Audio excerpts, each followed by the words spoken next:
I was abandoned by my parents at 7. Here's how I found my real family.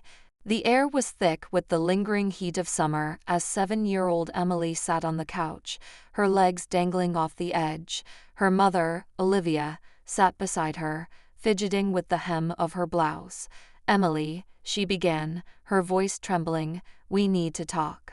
Emily's innocent eyes widened. She clutched her stuffed bunny tighter, sensing the gravity of her mother's tone. "Your brother, Alex, is very sick. He needs a lot of care right now," Olivia said, her voice breaking. "You'll be staying with Grandma Joan and Grandpa Henry for a while, just until things settle down." The words hung in the air, heavy and incomprehensible to a child who had never known a life without her parents. Emily nodded silently, trusting her mother's reassurances. The next morning, Emily watched as her father, Liam, packed her belongings into a small suitcase. He didn't say much, his jaw set in a grim line. When he zipped the bag closed, a pang of anxiety coursed through her. "It's just for a little while, sweetheart," Liam said, ruffling her hair. "Be good for Grandma and Grandpa." The ride to her grandparents' home was quiet, save for the occasional sniffle from Olivia. When they arrived, Joan and Henry greeted Emily with warm smiles and open arms, but nothing could quell the ache in her chest as she watched her parents drive away. At first, Emily clung to the nightly phone calls from her parents. "How's my big girl?" Olivia would ask, her voice chipper but strained. Liam's calls were shorter, more focused on reminders to be good and listen to your grandparents. But as weeks turned into months, the calls grew less frequent until they stopped altogether. "They're just busy with Alex," Joan would say, her voice kind but unconvincing. Despite her grandparents' love and care, Emily began to feel like a puzzle piece discarded from its set. One afternoon, Emily mustered the courage to ask Joan the question that had been gnawing at her. "Are Mom and Dad ever coming back?" Joan's hands froze mid-reach for the sugar jar. "Oh, sweetheart," she said, her voice trembling. "They think it's best if you stay here for now."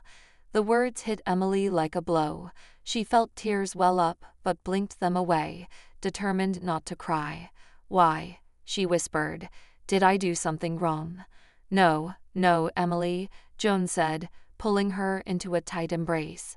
"This isn't your fault." But no matter how often Joan repeated those words, Emily couldn't shake the feeling that she was to blame.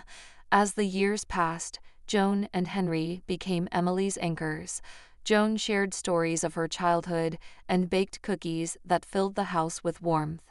Henry, despite his forgetfulness and slowing pace, always found time to read her bedtime stories or take her to the garden to teach her about plants. Still, their love couldn't completely fill the void left by her parents. Emily began having nightmares of chasing after them, only for them to vanish into the distance. By the time Emily was 8, it was clear that Joan and Henry were struggling. Joan's arthritis made everyday tasks painful, and Henry's forgetfulness worsened.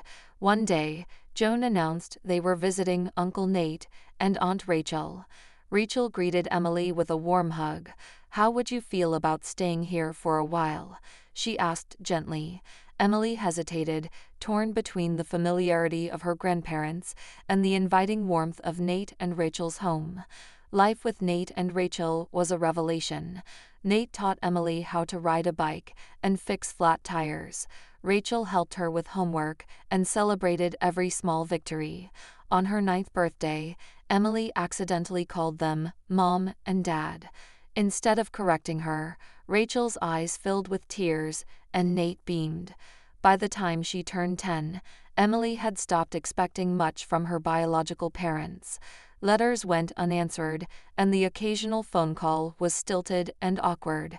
She began to see Nate and Rachel as her true parents. When Emily was in college, Nate and Rachel broached the subject of adoption. "You've been our daughter in our hearts for a long time," Rachel said, her voice thick with emotion. "We just want to make it official." The adoption process was fraught with legalities and lingering fears about Olivia and Liam's reaction. but in the end, the courtroom declaration that Nate and Rachel were now her legal parents was a moment of profound healing. Years later, Emily received news that Alex had passed away. Attending his funeral, she encountered Olivia and Liam for the first time in years. Their attempt at reconciliation felt hollow, and Emily realized she had moved beyond needing their approval or love. Through therapy and the unwavering support of Nate and Rachel, Emily began to heal. She wrote a letter to Olivia and Liam, not for closure but to set boundaries. "Maybe someday we can talk," she wrote, "but for now, I need space to focus on the life I've built." Rachel and Nate remained her steadfast anchors, their unconditional love a constant reminder that family isn't defined by blood, but by choice and commitment.